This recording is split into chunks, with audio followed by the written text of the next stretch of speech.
Hello, and welcome to Blueprint for Clean Energy, a webinar speaker series hosted by the Yale Center for Business and the Environment. My name is Matt Hanna, and I will be your host for today's webinar titled, Making It Count, Understanding the Value of Energy Efficiency Financing Programs. The Yale Center for Business and the Environment is pleased to continue the Blueprint for Clean Energy webinar series.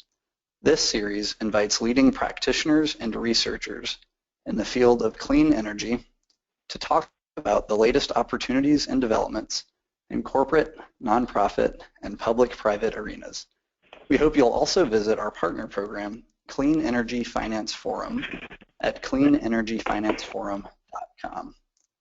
This webinar has been developed in partnership with the State and Local Energy Efficiency Action Network, or C-Action Network, Lawrence Berkeley National Labs, and the Yale Center for Business and the Environment.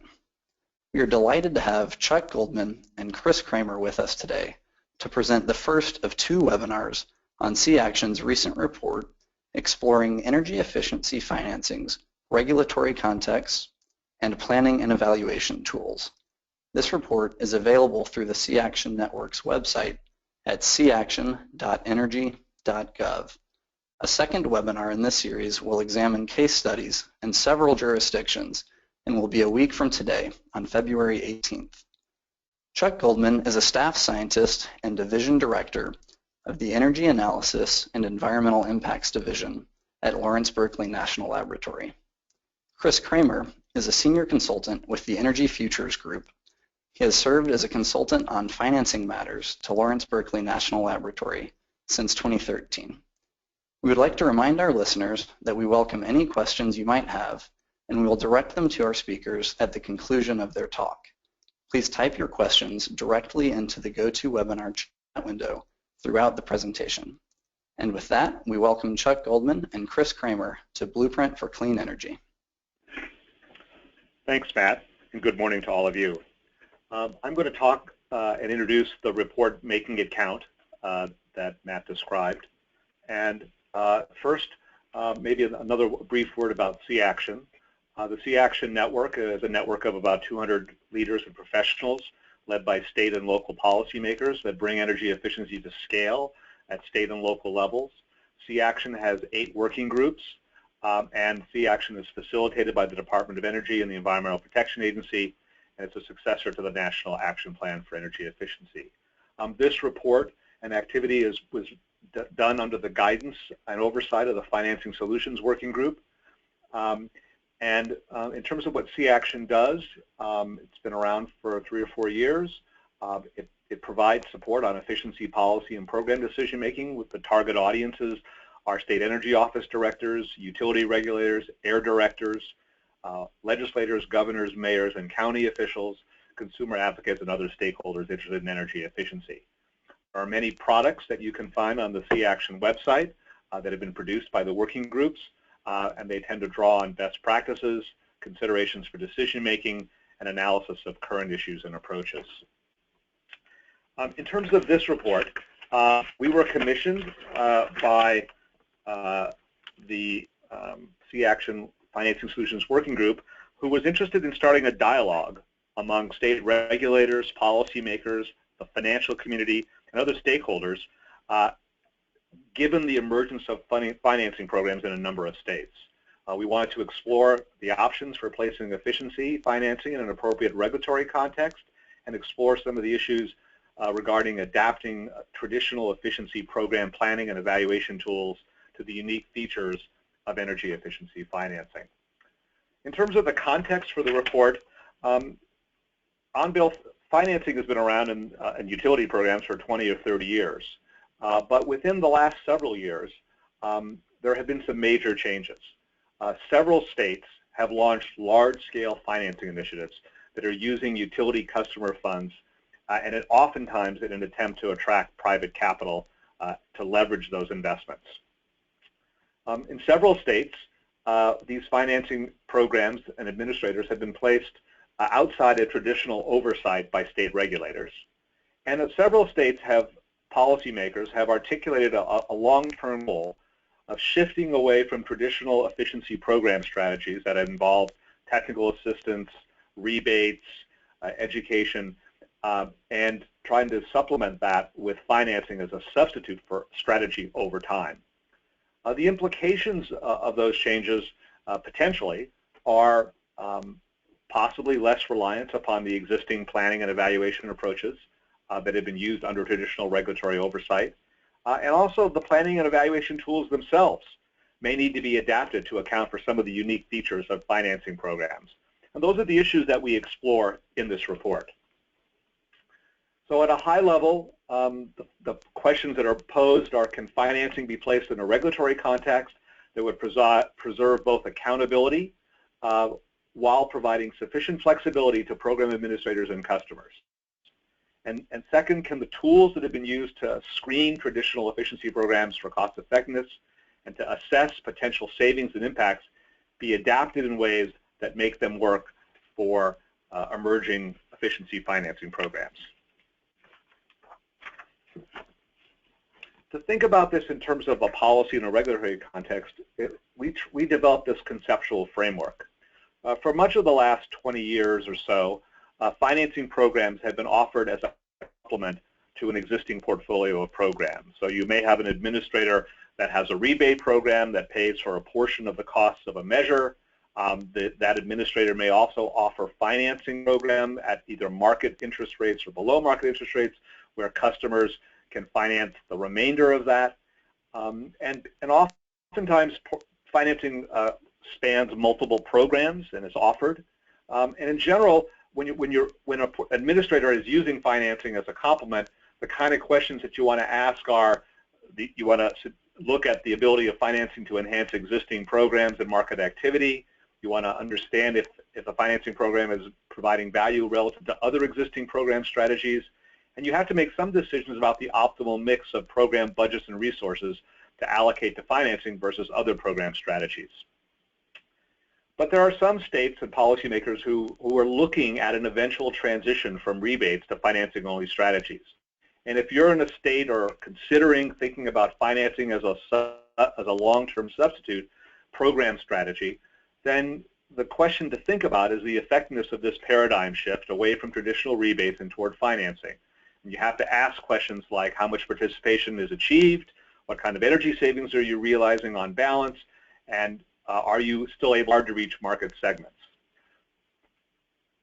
In terms of our approach in this report, we interviewed about 20 stakeholders in 5 states, California, New York, Connecticut, Massachusetts, and Maryland. We reviewed all the public filings and documents around their financing programs.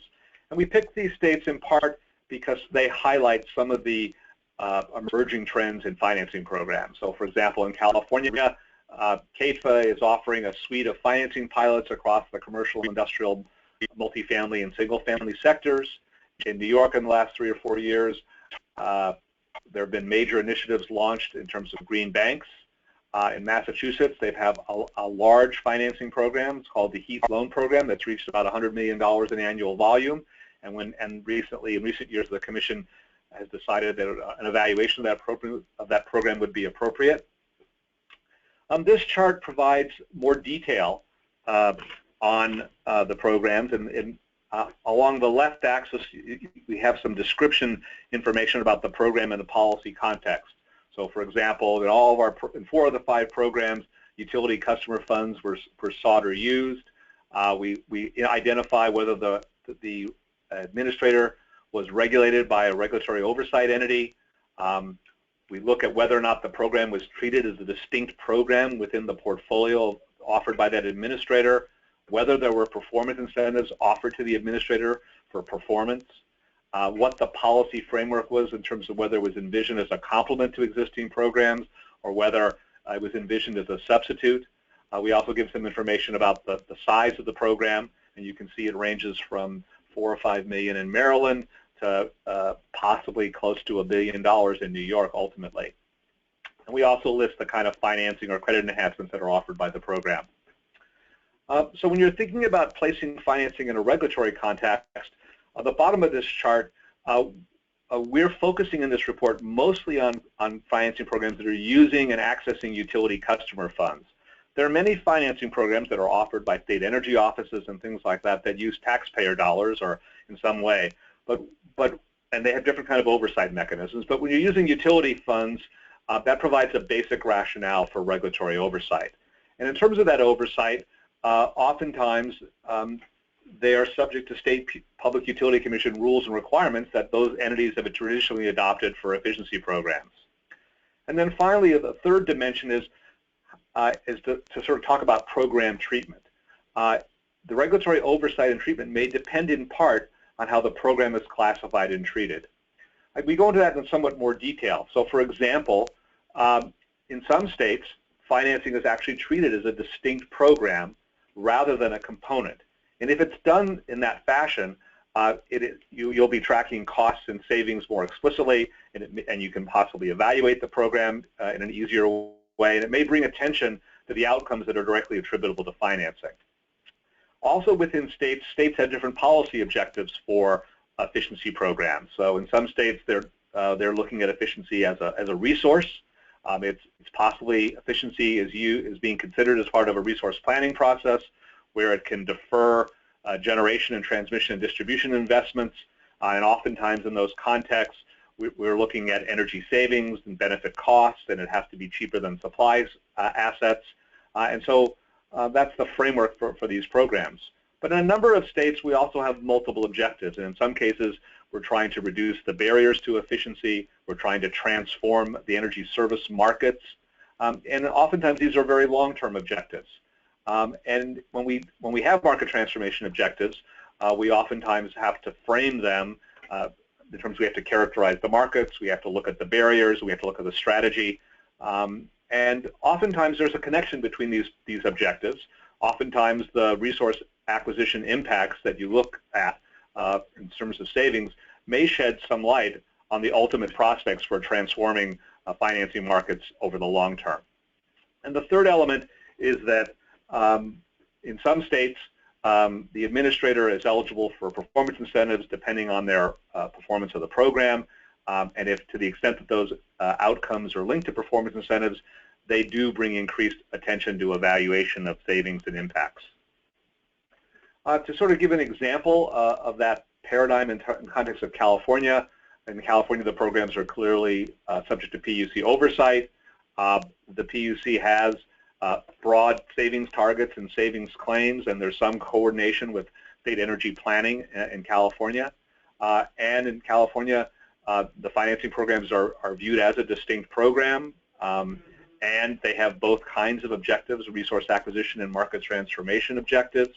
And at the portfolio level, the administrators do receive compensation if they achieve performance objectives, and so there's some focus on how the programs are actually performing in terms of savings and impacts. So with that, I'm going to turn it over to Chris Kramer for the next section of the presentation. Great, thanks, Chuck. Did you want to jump in for a second, or otherwise I'm happy to go ahead. Yeah, just for a second. For those who may have just joined us, a quick recap. Chuck Goldman from Lawrence Berkeley National Laboratory just discussed the regulatory context for energy efficiency financing program.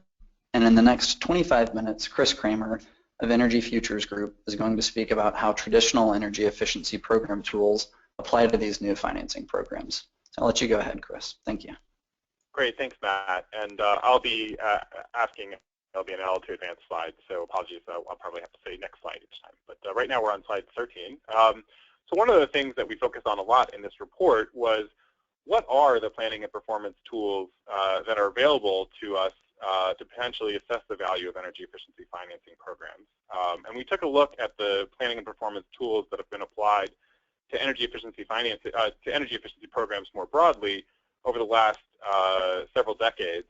There's been a whole development of techniques and tools that can be used to assess how programs are likely to do and how they've actually been doing in terms of performance. So some of the studies, some of the tools that we looked at included potential studies, cost effectiveness analysis, and impact evaluation. And we recognized and discussed in the report that while each of these tools may need to be adapted to the context of energy efficiency financing, they do potentially provide some accountability mechanisms around what we think that energy efficiency financing could potentially achieve and how it's actually performing over time. Next slide, slide 14. So the first tool that I'll talk about is energy efficiency potential studies in the context of financing. There's a whole chapter on this in the report, which we've reduced to one slide here, so please check out the report. But the thing that we really wanted to bring out and focus on for you all here is how financing has been looked at in the context of energy efficiency potential studies to date. There haven't been that many examples, but there have been a few. And I'll just say as well that I think that the concepts that apply here also apply conceptually, at least at a more informal level, just in a planning context, in terms of how you think about what you might be able to get out of a financing strategy. So a couple different approaches that we talked about are really quite different, although they do bear some analogy to frameworks that folks may be familiar with from potential studies more generally. One approach is called the total addressable market approach, and that's essentially a broad market sizing approach. So that's to say, if everybody did every energy efficiency project available out there that hasn't been done yet over the next 10 or 20 years, how much money would that take? How much money would we need to raise and deploy in order to make that happen? And that's really the total addressable market. There's a few more details there in the chapter, but that's essentially the approach that framework takes. Then you could flip the question on its head, and you could take a different approach and say, well, if we launch some energy efficiency financing programs, what level of additional savings do we think we would get using those programs beyond what we're getting today? And that's more of an achievable savings potential framework. And those two different frameworks potentially can lead to dramatically different types of results, which can have implications as you're thinking through planning and resource allocation for your energy efficiency programs. So let's just look at a couple examples of that. Slide 15. So here's an example of the first approach. In New York, a consulting company was hired to do an analysis of the energy efficiency financing potential of the whole market. Actually, it was the whole clean energy market in New York, but they specifically also focused on energy efficiency. And essentially using that broad market sizing approach that we talked about, they found that there was an $85 billion market for energy efficiency financing. And I apologize, I can't actually remember the exact time frame, but I think it was a 20-year time frame. It may have been 10. Apologies. And then out of that market, they specifically looked at energy efficiency and found that it was a $55 billion market if everybody did sort of all the energy efficiency projects that were out there that made sense to do that aren't being done today. And so it's a pretty big number. You end up with a pretty big number in terms of how big this is and how much capital you would need. And that potentially, if you stop there, that potentially has some implications for how you do things like resource allocation when you're doing planning for your energy efficiency programs. And actually that showed up in context like the capitalization of the New York Green Bank, where they capitalized the Green Bank at about $1 billion. And there was some discussion back and forth between the NYSERDA folks and other filers around whether that approach made the most sense or whether they might have considered an alternative approach, which would have been an achievable analysis before determining how much, at what level to capitalize the Green Bank. So speaking of achievable approaches, we can go to slide 16. So this is really kind of the alternative approach that we saw in California, and this is actually done a couple times in the 2013 Energy Efficiency Potential Study first, and then in the 2015 study as a follow-up. And here, a consulting company was hired to do an analysis that really asked the question, okay, we have some specific energy efficiency financing programs that we're considering. If we layer those on to everything else that we're doing, how much additional savings do we think we could get? And that's a really different kind of question than what is the total market that's maybe out there. And so when they looked at that question, the answer that they came up with, and when we talk about the methodology that they use in the chapter, we won't get into too many of those details today, but they came up with a projected result that maybe in 2016 they'd increase electric savings by around 3% and gas savings by around 5%. And they looked at, without getting in too much into the methodology, they looked at past performance of other programs. They looked at, they spoke to experts. They gathered a range of, data points to try to come up with those results. But I think one of the things that's worth noting is that they treated energy efficiency financing as a solution to one set of barriers among the wide range of barriers that are important to address when trying to promote energy efficiency. So very different kinds of results and very different frameworks. And those are two different frameworks that may be worth thinking about as you're thinking about how to plan and design programs that include energy efficiency financing. Great. So next slide 17. Another tool we talk a lot about in the report is cost effectiveness analysis. And while we do talk somewhat about the specifics, and the next slide will address it, around how you actually do cost effectiveness analysis for energy efficiency financing, one of the key factors we really focus on in this context is the difference between ratios and net benefits. And what do I mean by that?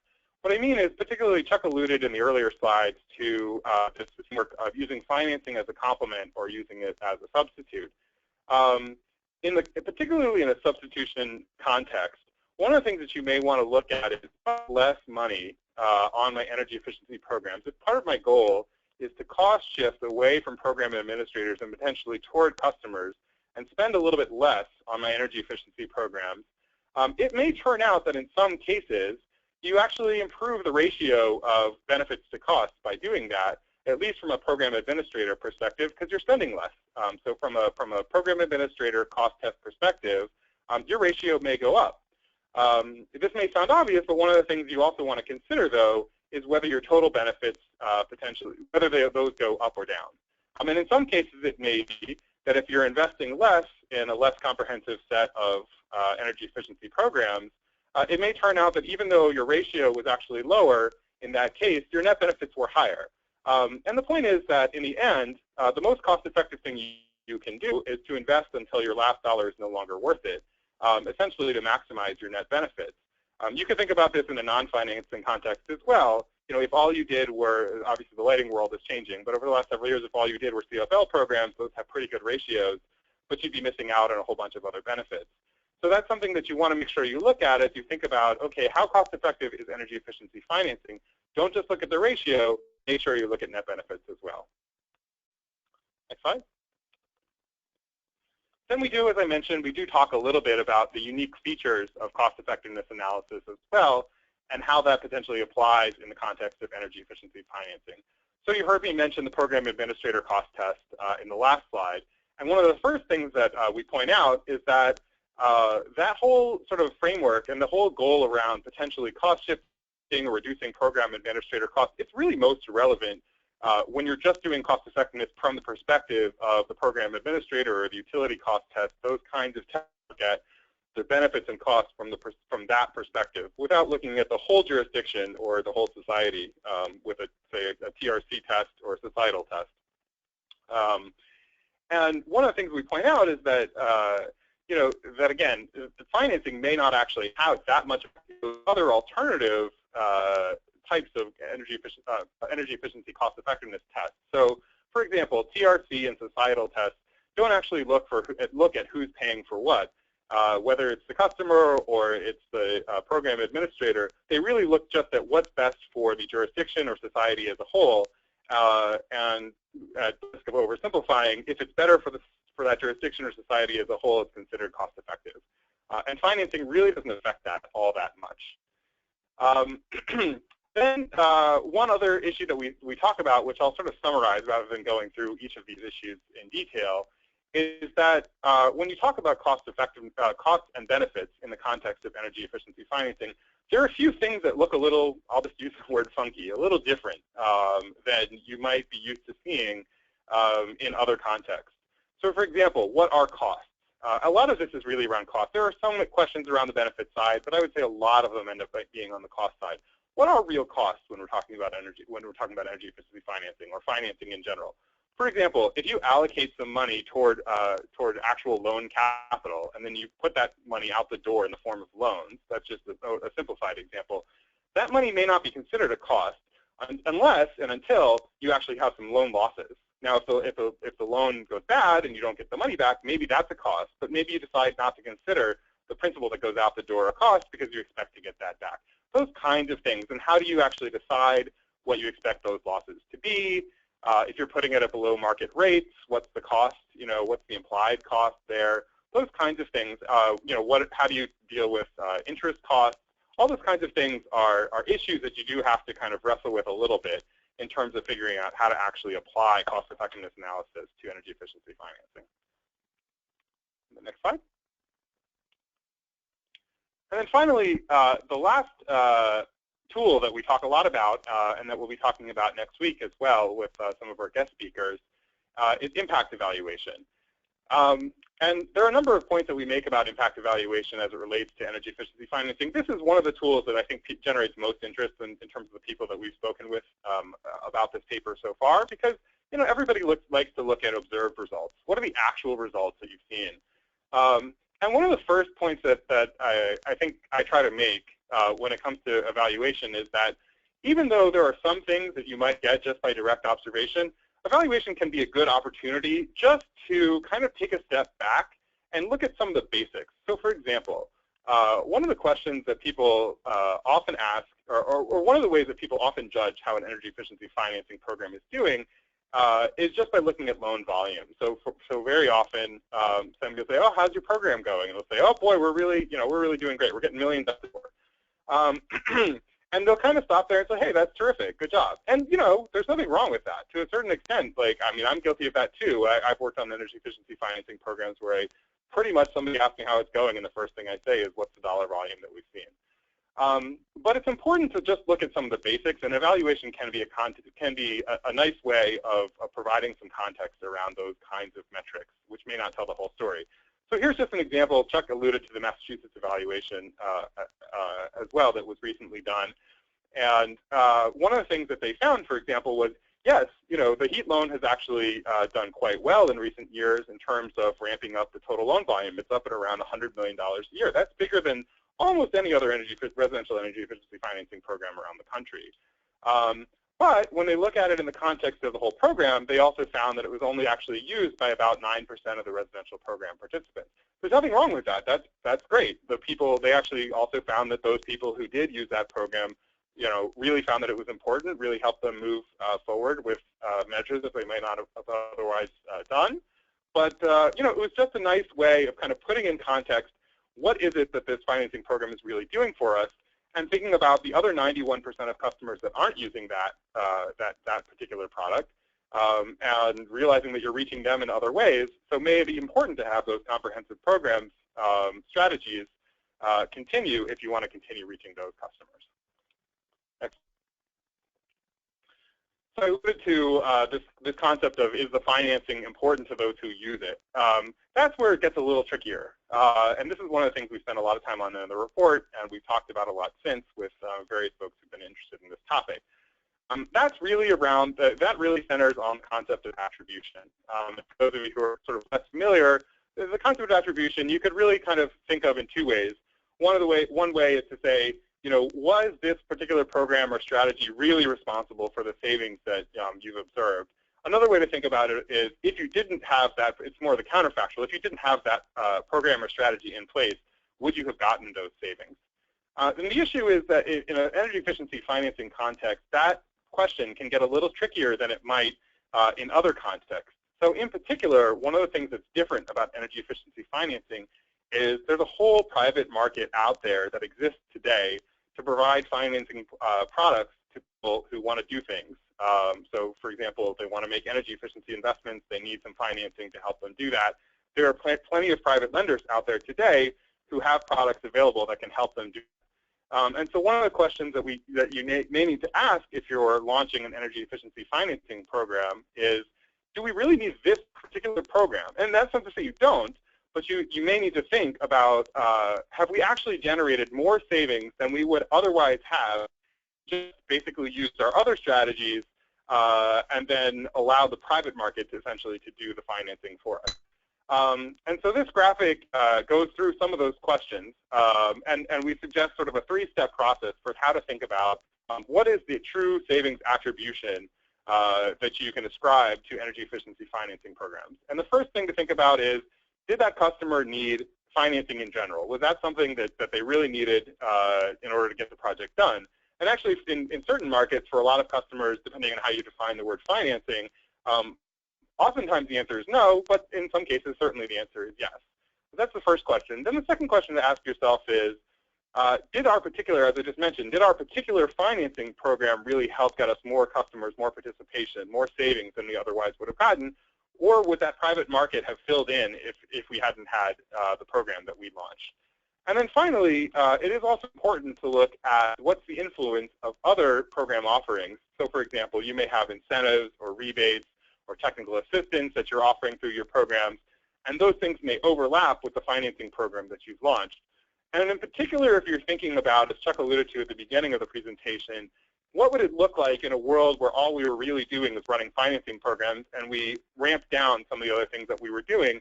It's really important to think about, well, what would that look like, and how much of our savings can we actually ascribe to just the financing, and how much of that would still be present if we did ramp down those other things?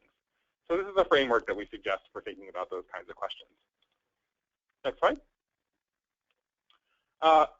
We don't need to go into too much detail on this one, I would say, but one thing I just wanted to point out is that, as I mentioned, those questions can be a little bit tricky. The simplest way often to get at them, and particularly if you're trying to do something quickly and not allocate a ton of resources to it, is to use a method called self-report, where you're basically just asking people, would they have done the project had they not had this financing program available to them?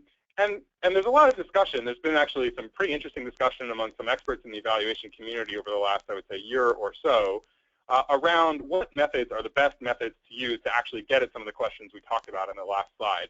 And without getting into too much detail, I would say that there is, I don't know if I can use the word consensus, but there are a number of folks in that community who feel that just the basic self-report method may not be adequate to really get at those questions.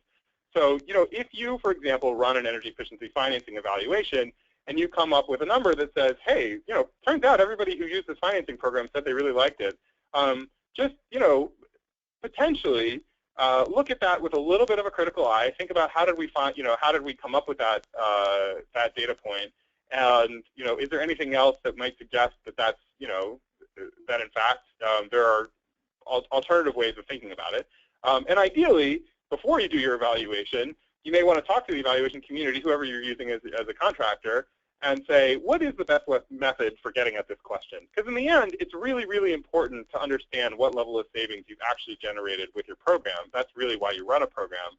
And if you're using a method that's less than totally reliable, you may run into some issues. I won't go through these specific examples, although they're there for you on the slide.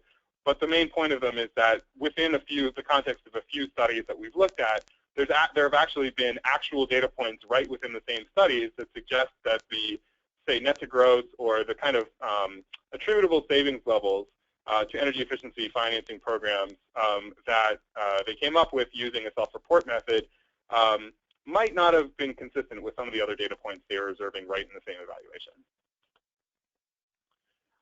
Okay, next slide. And then the next thing we talk about, and this is sort of the last substantive area I would say that we really talk about, is evaluation from a market transformation perspective. So what do we mean by this? A number of programs, I would say probably all energy efficiency financing programs that I'm familiar with, do have short-term objectives in the sense that there's no program out there that wouldn't say, well, I don't really care about getting any participants this year. I don't really care what my results are. I put some credit enhancement into this financing program, or I put some interest rate buy downs, or I'm lending money directly out the door from ratepayers or what have you. I don't really care what my results are this year because I'm just trying to transform the market, and that's I want to know what happens in 15 years. I think everybody would say they care about both, at least everybody I'm familiar with. So these are not sort of exclusive perspectives, and as Chuck alluded to, one can potentially inform the other. But that said, there are a number of energy efficiency financing programs out there and program administrators who are thinking about, okay, how do we actually potentially in the long run have a broader impact on the market? That can look a few different ways, but it might mean that you bring more lenders into the market. It might mean that you kind of convince lenders to offer more attractive rates and terms, or it might even mean that you convince more customers to finance energy efficiency on their own because they realize that the value proposition is actually worth it, and through some education and marketing, maybe you convince them that that's a pretty good deal. So there are a number of financing programs that have those types of objectives. And one of the things that we suggest in this report is that if you do have those types of objectives, there are some best practices that make sense to follow to determine whether you're actually making progress towards those objectives. So those include things like developing a logic model that really lays out the program theory, and we'll look at a quick example of one of those, what I mean by that, but that really lays out your kind of program theory. What's the theory of how you're going to transform the market, and what are the particular steps along the way that you expect to follow? Then determining your baseline, so that essentially means where are we now? And that's one area that's a little bit unique in the financing context as well. You know, in other market transformation contexts, that might be something as simple as what is the market penetration of a particular type of technology at an efficient level? So, you know, how many efficient water heaters are out there in 2016, and how many are going to be out there in 2020? And, you know, outside of a program context. In a financing context, it's a little bit different. There are a couple different things that you're looking at. You know, you do want to look at savings levels and things like that, but you also may need to look at what are people doing in terms of financing energy efficiency right now, or you might need to look at what are lenders doing right now? How many of them are in the market? How many of them are playing? How, you know, what do the rates and terms look like? And what do we want that to look like in, you know, 5, 10, 15, 20 years? Then establishing some interim metrics that help you track progress along the way. And this is really important because you don't want to set up, the last thing you want to do is say, well, we've got kind of a 15-year timeline for market transformation that we expect, you know, that's about how long it'll take. So, you know, we'll come back in 15 years and we'll see whether it worked. It's really important that, you know, over time you track how this is going. So that's, you know, establishing those metrics and committing to a timeline. And then in the end, it is important to make sure that just because you're doing market transformation doesn't mean that things like trivial savings don't matter. Whether you're actually getting savings in the end, whether it's through your program or in the market, whether what your activities have done have actually caused those savings to occur is really the key question. So here's, next slide, an example of a program logic model. This is one that's been talked about in the Connecticut context, and we have it in the report. I should say, I don't believe it's been officially adopted in Connecticut, or I can pretty clearly say it hasn't really been officially adopted in Connecticut. But the Connecticut Green Bank is looking at a model sort of like this to think about some of the activities that they're doing there. And Brian Garcia and Andy Bridges will actually be on the webinar next week and can talk a little bit more about this. But this is just one example, sort of a simplified example of a logic model that you might think about. And essentially it says, without going through every step, essentially it says, well, hey, if you provided some credit enhancements this year, but you collect some data on loan performance, then over time, maybe you can convince lenders that loans are actually less risky than they perceive them to be. And so maybe you can ramp down some of that credit enhancement, get some more attractive rates and terms, and then potentially increase demand for energy efficiency projects that way, and hopefully increase your savings. So that's, you know, one type of model that you might look at. Next slide. And here's just, we came up with this. This is in the report as well. But this is really just meant to be sort of a straw man example. But this is the kind of thing that you might think about if you had that type of market transformation perspective. It's just an example of a timeline of interim metrics that potentially you might want to track over time to see, okay, how are we actually doing? How is this working? And one of the things that I'll, again, reemphasize, although we don't, I think, directly include it in here, is that one interim metric that you might think about is, okay, what are our resource acquisition results? And that's to say, what did our program activities actually get us in year 1 or year 3 or year 5? And how does that feed into this timeline? You know, what does that tell us about how we're doing over, say, a 15-year time frame? So finally, next slide. So finally, I'll bring it back to our concluding slides, and then we'll have some time for Q&A. I'll just wrap up by saying, as Chuck introduced at the beginning, there are a few different ways to think about what energy efficiency financing can do. They've become increasingly important in a number of contexts, whether that's because they've just ramped up in terms of volume and size, or because, you know, some jurisdictions are actually thinking about a potential paradigm shift.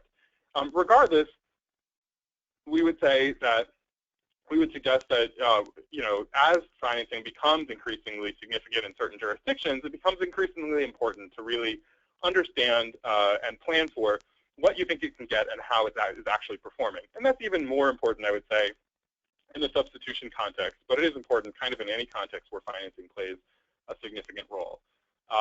So how do you ensure that you have a regulatory framework or an oversight framework that can help you ensure some accountability? Well, one option is just to have some independent oversight and make sure that the same types of accountability mechanisms that we've just been talking about are applied to an energy efficiency financing context to make sure that it's clear what you think you can get and what you're actually getting. I won't go through all the program classification stuff because Chuck did that earlier, but again, how you classify and treat your program can also have some implications for how it's observed and judged and assessed over time. Last slide, or I guess last substantive slide. And then finally, as we just went through, there are some accountability mechanisms that can help you go through those exercises. And yes, they do need to be, some of the unique aspects of energy efficiency financing do need to be considered, as we just discussed, when you're applying those mechanisms to the context of energy efficiency financing. But we still think there's a lot of potential to use these tools to help you better understand what the real value of energy efficiency financing may be within your portfolio. And then the last slide. And there's our contact information. So Chuck, myself, and Johanna Zetterberg from DOE, who also coordinates the Sea Action Network. Thank you, Chris and Chuck. Thank you. We've been receiving questions through the GoToWebinar interface, and we'll spend the next 15 minutes discussing some of those. As a reminder to our listeners, you can still type questions for our speakers directly into the GoToWebinar chat window. I'd also like to point out that today's presentation is available for download through a link that is posted in the GoToWebinar chat window. We've covered how to evaluate programs that are already in place. One question we've received is, what would you recommend in terms of evaluating potential future program designs? How do you recommend comparing achievable savings potential and cost effectiveness for two different hypothetical program designs? Sure. Chris, go ahead. Sure, I'm happy to take that, and then maybe Chuck as well. I'll relate that maybe back to the California context in a couple different ways. First and foremost, what I would say is that regardless of what your energy efficiency financing design may be, one of the things that I've come to sort of feel more and more over time dealing with energy efficiency financing is there are really kind of a few different discrete barriers that different program designs are intended to address. And the really important thing, in my view, to think about when you're looking at, what is this going to do for us over time, is to think about what are those barriers that this design is trying to address, and how effective do we think that's going to be. So, for example, it might be access to capital is one that people often talk about. How big a barrier is that? And in what markets? And how much do we think that this particular design is likely to help us address that barrier? And are we applying it in the context where that really is a barrier, a big barrier, or are we applying it in a context where it's less of a barrier? Another barrier, that people sometimes talk about, just to throw out an example, is transferability. Okay, so I might move out of my house or my commercial building at some point.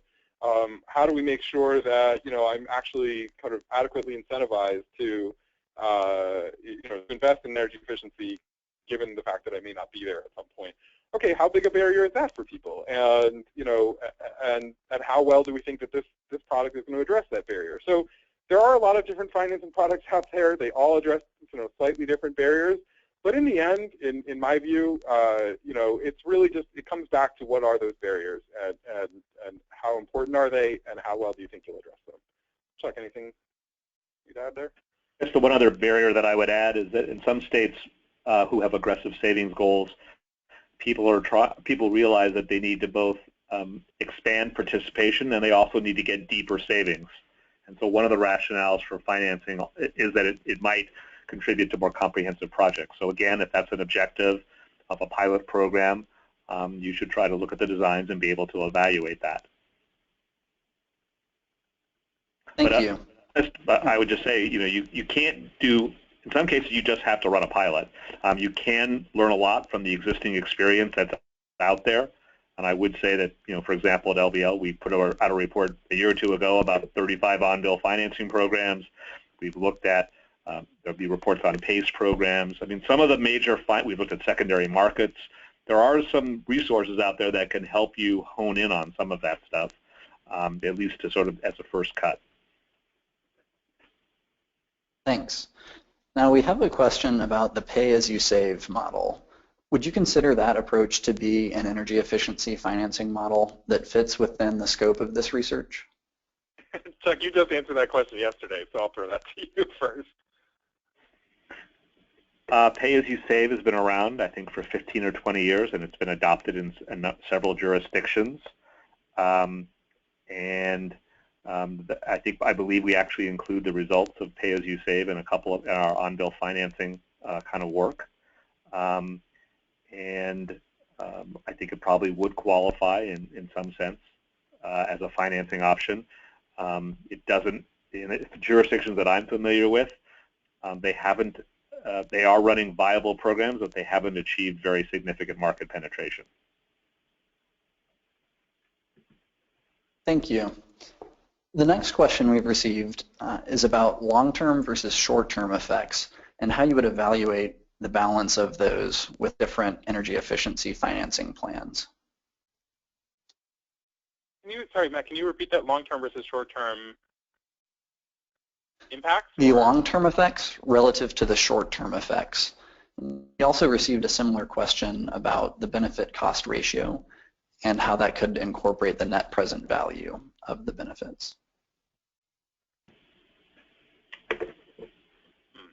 I'm not sure. I guess I would say the following: as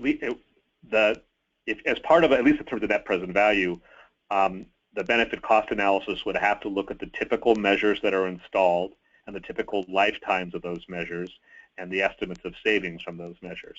So if you're doing a financing program that's just doing lighting, which has a 5-year lifetime maybe, you're going to get, your stream of benefits is going to look a lot different than if you're putting in a new air conditioner that might last 15 or 20 years. Yeah, I agree with that. I'm not sure how different that is than, in a financing context actually than in any other context. The one long-term, it's really more on the cost side. The one long-term thing that we do talk about is it's a little bit harder to figure out what the long-term costs are in an energy efficiency financing program. Potentially, I mean, you can make estimates, but you don't actually know what your observed costs are going to be until they happen. But on the benefit side, I think that's generally pretty similar. The one, other than, yes, there may be some long-term market transformation, I suppose, benefits that get a little bit trickier to figure out how to actually fit that into a cost-effectiveness mechanism. But we don't quite get into all of that. But otherwise, I think the benefit side would be pretty similar. Thank you. Another question we've received is, what is the best way to learn about existing energy efficiency financing programs around the country? Is there a database of energy efficiency financing programs that municipalities have adopted? Well, at LBL anyway, we have taken a pretty deep dive in a couple of areas, and I listed 2 before. We've done a pretty comprehensive review of on-bill financing programs, as well as looked at those jurisdictions that are thinking about secondary market transactions. We are going to be coming out with a report that looks at a snapshot of financing in 2015 in the next month or 2. You can also look on the Desire website, which sort of lists the financing programs that are, among other kinds of programs that are out there by state. It's mostly descriptive, so it'll just sort of point you to websites about what's there. Achievable has put out some reports that summarize financing experiences, and I believe that PACE, there are groups that follow PACE activity. There are websites that focus on what's done with PACE as well. Chris, might be more that you're aware of. The NASIO database is the only other one I would mention. The NASIO, the National Association of State Energy Offices, has an interactive map of energy efficiency financing programs that you can click on and just see what programs are running in different places. Thank you. This next question is more directed toward Chuck, but we would obviously welcome both of your inputs. What are the major barriers for state governments or utilities? And the specific question was about those in Virginia to promote energy efficiency financing programs for their customers.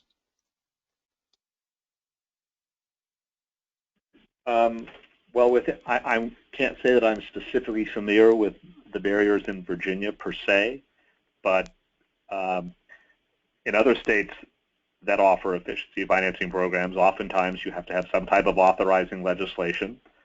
If you're setting up a revolving loan fund or you're setting up some kind of bond program, so you need to have that in place. Similarly, if you're looking at PACE, you can look at the kind of things that California has done, where you set up some kind of loan loss reserve, and that can help jumpstart a residential PACE market. So if we're talking outside the sphere of utility programs, then I think it really comes down to whether or not you have a state energy office or a lead state agency that's been directed by the legislature to take action in this area. Thank you. The next question is about, is there a specific or measurable point in an energy efficiency program where it is possible to move to private investment as a substitute rather than a complement to ratepayer funds?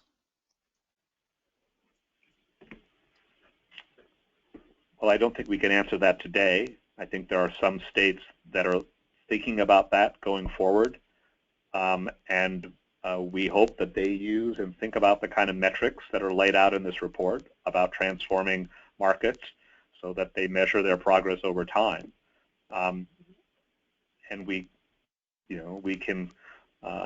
you can look, for example, at the energy service company market, ESCO market, where there is enabling legislation that enables performance contracts. It's been around for 20 or 30 years in lots of states, and during that time period, there has been a viable ESCO industry that's developed that mostly serves institutional customers. It's about $4 or $5 billion a year, and all that stuff is privately financed. There's not a lot of public subsidies other than some of the authorizing legislation and things like that. But we don't see that in lots of other markets. I would add one thing to that, which is to that question, and this is more conceptual. It's not quite in the same way that the question was raised. Is there a specific point? I'm not going to say it's May 3rd on 2019, but I think that conceptually one of the things you want to think about is, are you getting the same level of cost-effective savings using a different program strategy than what you're currently using? You do see potentially some transitions in certain markets. But it's really important when we talk about cost effectiveness. One of my big beefs with our industry is that we talk about it in this geeky way, and we forget that what it really means is that it is a better investment in some cases to invest in energy efficiency than it is to do some alternative. So when people talk about shifting this paradigm to potentially shifting to financing strategies as a paradigm for reducing energy efficiency investments in other types of programs, one of the things that sometimes gets lost is that those investments may be cost effective. Those may be the best way that you can acquire, that you can meet your energy load or your energy needs in a particular jurisdiction. And if you make a paradigm shift that causes you to potentially lose out on those cost effective savings, then making that shift is not necessarily to your jurisdiction's benefit. So you really need to use these kinds of tools that we've just discussed today to try to better understand whether that's likely to happen or what is likely to happen, what are the likely impacts actually going to be. Thank you. And the last question that we've received, or that we'll be able to cover for today, is about who these programs can reach in terms of the creditworthiness of the borrowers.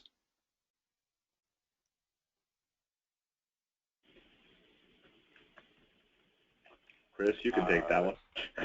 Sure. Well, it really depends quite a lot on your particular program design in that case. Actually, the on-bill report, which is specific to on-bill financing that Chuck referenced earlier, talks about this a little bit in terms of various underwriting criteria that are used in different types of on-bill programs. But it's not just applicable to Unbill. There are other kinds of programs as well that use various types of underwriting criteria. One of the things that people, I think, just to bring it back to some of the things that we talked about today, one of the things that I think people are potentially interested in is the question of does loan performance potentially, in the energy efficiency financing industry, potentially outperform other kinds of financing products? And if so, does that open the door to allowing somewhat less restrictive underwriting criteria? I think that it's really a complicated and open question right now. Some of the data that's out there is very surface level, but it is an interesting question and one that's worth exploring. You have seen some programs that use alternative underwriting criteria that are open to a range of participants have pretty strong loan performance. But you also need to look at who are the actual participants in that program, not just who's allowed in, but who actually comes in. And what's the performance among those who may have lower credit profiles than other customers. So good question, open question, and certainly one of the kinds of things that a good evaluation could help you potentially explore.